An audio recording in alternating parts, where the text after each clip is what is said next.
नमस्कार दोस्तों, मेरा नाम है राहुल यादव और आप सभी का स्वागत है आज की स्पेशल वीडियो में। दोस्तों, जैसा कि आप सभी जानते हैं कि चैनल पर फिलहाल कमेंट्स वाली सीरीज चल रही है, तो लोग अपने डाउट्स यहाँ पर क्लियर कर रहे हैं जो भी उनको इन्वेस्टमेंट को लेकर हो रहे हैं। तो अगर आपके मन में भी कोई डाउट हो तो बेझिझक आप लोग भी कमेंट कर सकते हैं। देखिए, फिलहाल अगर आज के कमेंट पर मैं बात करूँ, जो आज का जो कमेंट है ये दीपू 5493 करके एक चैनल से कमेंट आया है। इनका कहना है कि सर, स्मॉल कैप और मल्टी कैप फंड दोनों में से एक लेना हो तो कौन सा फंड इनको लेना चाहिए। देखिए, हम यहाँ पर कंसेप्ट समझने की कोशिश करेंगे, एक बेसिक समझने की कोशिश करेंगे स्मॉल कैप की और मल्टी कैप की। मैं वीडियो को बनाने का तरीका कुछ ऐसा रखने वाला हूँ आज के वीडियो में, ताकि आप स्मॉल कैप और मल्टी कैप के सिर्फ डिफरेंस को ही ना समझें, बल्कि आप उसको इस तरह से भी समझ सकें कि अगर आपको निवेश करना हो तो आप स्मॉल कैप में करेंगे या फिर आप मल्टी कैप में करेंगे। क्योंकि सिर्फ नाम सुनकर निवेश नहीं करना चाहिए, सिर्फ रिटर्न्स देखकर हमें निवेश नहीं करना चाहिए। हमें फंड्स के बेसिक को ज़रूर समझना चाहिए, ताकि हमें क्लियर हो सके कि भाई मेरे लिए स्मॉल कैप ज़्यादा अच्छा है या फिर मेरे लिए मल्टी कैप जो फंड है वो ज़्यादा बढ़िया है। तो वीडियो को स्टार्ट करते हैं। वीडियो काफ़ी ज़्यादा इन्फॉर्मेटिव होने वाली है, बहुत ही ध्यान से देखिएगा और समझिएगा। आइए शुरू करते हैं। चलिए देखिए, अगर मैं यहाँ पर बेसिक पर बात करूँ, स्मॉल कैप लिख लेते हैं, स्मॉल कैप, ठीक है। और इधर हम लोग लिख लेते हैं multi cap, side by side इसको समझेंगे, ठीक है।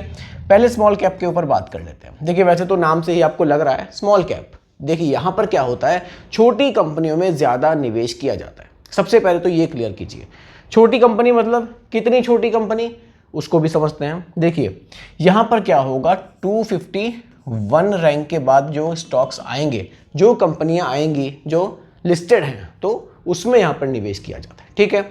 अब कंपनी साइज छोटा होने की वजह से आप इसको कंपनी का जो AUM है उसके हिसाब से भी देख सकते हैं। जो 5000 करोड़ से छोटे साइज के कंपनियां हैं ना, उनके जो स्टॉक्स हैं उसमें यहाँ पर स्मॉल कैप में निवेश किया जाता है, ठीक है। अब कितना निवेश किया जाता है, सेबी का नियम यहाँ पर ये कहता है, सेबी जो हमारी रेगुलेटरी है म्यूचुअल फंड की, इनका कहना है, इन्होंने रूल बनाया हुआ है कि हर एक जो म्यूचुअल फंड है वो निवेश किस तरह से करेगा। सेबी का जो नियम है वो स्मॉल कैप म्यूचुअल फंड के लिए कुछ ऐसा है कि वो जो निवेश करेंगे वो मिनिमम 65% का जो निवेश होगा, मिनिमम 65% का जो निवेश होगा वो इन स्टॉक्स में किया जाएगा। बाकी का जो यहाँ पर बचेगा 35%, वो फिर fund manager large cap, mid cap या स्मॉल कैप में अपने हिसाब से रख सकता है। यानी कि अगर आप स्मॉल कैप फंड में निवेश कर रहे हैं, सिंपल सा समझिए, अगर आप 1000 रुपये स्मॉल कैप म्यूचुअल फंड में निवेश कर रहे हैं तो उसमें से कम 650 रुपये जो आपके निवेश होंगे वो उन कंपनियों में होंगे जो 250 रैंक के बाद की कंपनी है, यानी कि छोटे स्टॉक्स में ज़्यादा निवेश किया जाएगा। अब छोटे स्टॉक्स में निवेश करने का फायदा और नुकसान को भी समझ लीजिए। छोटे स्टॉक्स में अगर आप निवेश करते हैं, किसी वजह से मार्केट में गिरावट आती है तो सबसे तेजी से छोटे स्टॉक्स ही गिरते हैं, ठीक है। लेकिन अगर मार्केट में तेजी होती है, कोई ट्रेंड होता है जो फिलहाल बढ़िया चल रहा होता है, तो स्मॉल कैप के जो रिटर्न्स है वो हमें बेटर भी दिखाई देते हैं, ठीक है। अब फायदा किसको है स्मॉल कैप में निवेश करके और नुकसान किसको है, इसको भी समझ लीजिए। फायदा स्मॉल कैप में उसको है जो लंबे समय के लिए निवेश कर रहे हैं, यानी कि 8 साल, 10 साल, 15 साल के लिए कोई प्लानिंग है SIP की, स्मॉल कैप में निवेश कर दिया, लॉन्ग टर्म में अच्छे रिटर्न्स यहां से मिल सकते हैं, ठीक है। लेकिन किसी की प्लानिंग अगले 5 साल की है तो उनके लिए स्मॉल कैप नुकसानदायक हो सकता है। भाई, पता चला निवेश कर दिया, किसी वजह से मार्केट में गिरावट आ गई और फिर रिकवरी उतनी फास्ट ना हो पाए, लेकिन गोल नज़दीक होने की वजह से नुकसान हो सकता है। तो अगर आप स्मॉल कैप में निवेश करना चाहते हैं, एक तो आपका जो गोल है जो थोड़ा सा दूर होना चाहिए, यानी कि आपके पास समय ज़्यादा होना चाहिए निवेश का, और आपके पोर्टफोलियो में पूरा पैसा स्मॉल कैप में ना होके एक हिस्सा स्मॉल कैप में होना चाहिए। गोल दूर है, स्मॉल कैप ज़्यादा रख सकते हैं, गोल थोड़ा नज़दीक है, स्मॉल कैप का पोर्शन कम रखिए, ठीक है। अब बात करते हैं दोस्तों मल्टी कैप की। इसके जो रिटर्न्स है वो भी मैं आपको दिखाऊंगा अभी। स्मॉल कैप, मल्टी कैप दोनों के रिटर्न्स हम लोग यहाँ पर देखेंगे कि पास्ट में कैसे रहे हैं। अगर मैं मल्टी कैप फंड पर बात करूँ, नाम में लिखा हुआ है मल्टी, तो यहाँ पर क्या होता है कि ये फंड आपका पैसा लार्ज कैप में भी निवेश करता है, यानी कि बड़े स्टॉक्स में भी निवेश करता है, लार्ज कैप में भी, ठीक है।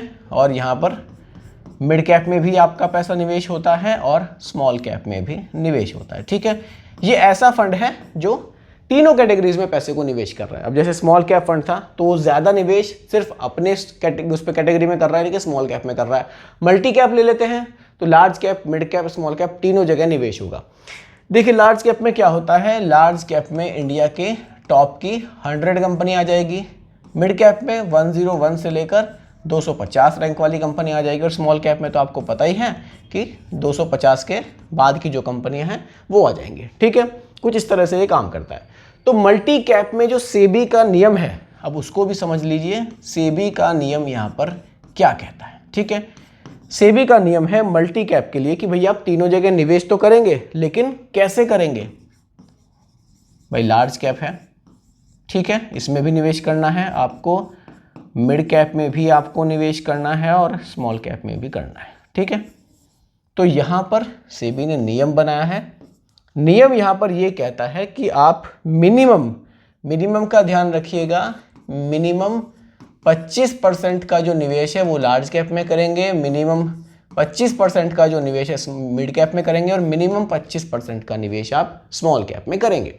मिनिमम 25-25 रख दिया है, रेस्ट आपके पास 25% बचेगा फंड मैनेजर के पास, वो लार्ज कैप को भी बढ़ा सकते हैं, मिड कैप को बढ़ा सकते हैं, स्मॉल कैप को बढ़ा सकते हैं। ये चीज क्लियर है कि मार्केट कंडीशन कुछ भी रहे, large cap, mid cap, small cap, तीनों जगह मिनिमम 25-25 तो आपको करना ही पड़ेगा। ठीक है, तो यहां क्या होता है, आपका जो पैसा है वो डाइवर्सिफाइड हो जाता है। एक ही म्यूचुअल फंड स्कीम आप ले लेते हैं और आपका पैसा लार्ज कैप में भी, यानी कि बड़ी कंपनियों में भी जाएगा, मॉडरेट में भी जाएगा, और फिर रिस्की जो कैटेगरी हमारी मेनली स्मॉल कैप, उसमें भी जाएगा। ठीक है, तो 1000 की भी अगर SIP कर दी आपने एक मल्टी कैप फंड में, तो आपका पैसा वेल डाइवर्सिफाइड यहाँ पर आपको दिखाई देगा।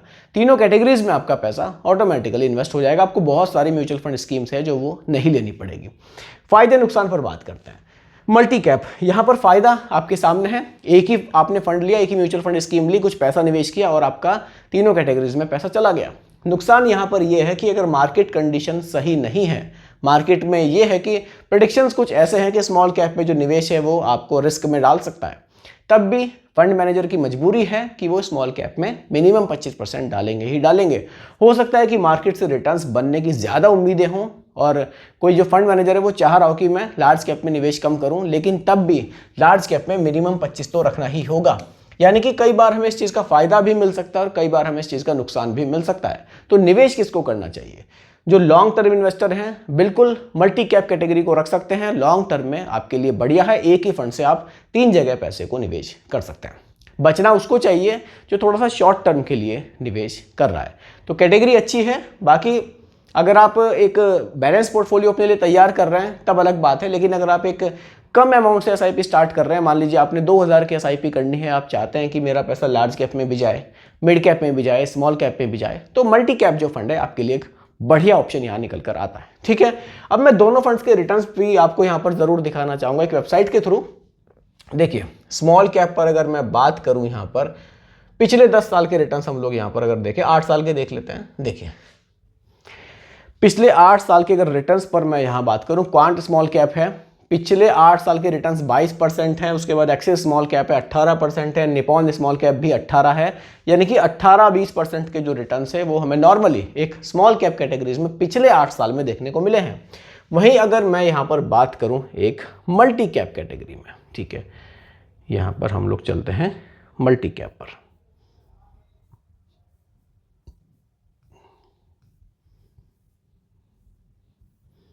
मल्टी कैप यहाँ पर अगर मैं देखूँ तो पिछले 8 साल के रिटर्न्स हम लोग यहाँ भी चेक कर लेंगे। चलिए मल्टी कैप में अगर आप देखते हैं पिछले 8 साल में महिंद्रा मनुलाइफ मल्टी कैप जो फंड है पिछले 8 साल में 17% के रिटर्न्स है। क्वांट मल्टी कैप भी लगभग 17.5% पर है। निपॉन इंडिया मल्टी कैप भी 16.27 पर है। निपॉन इंडिया के बाद ICICI प्रूडेंशियल है, ये भी लगभग 15% पर है।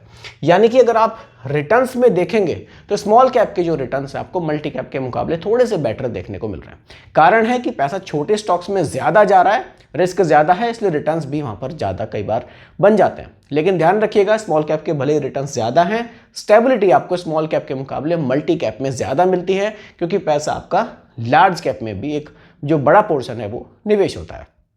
देखिए अब अगर आप दोनों में कंफ्यूज हैं तो दोनों का मैंने बेसिक आपको क्लियर किया है।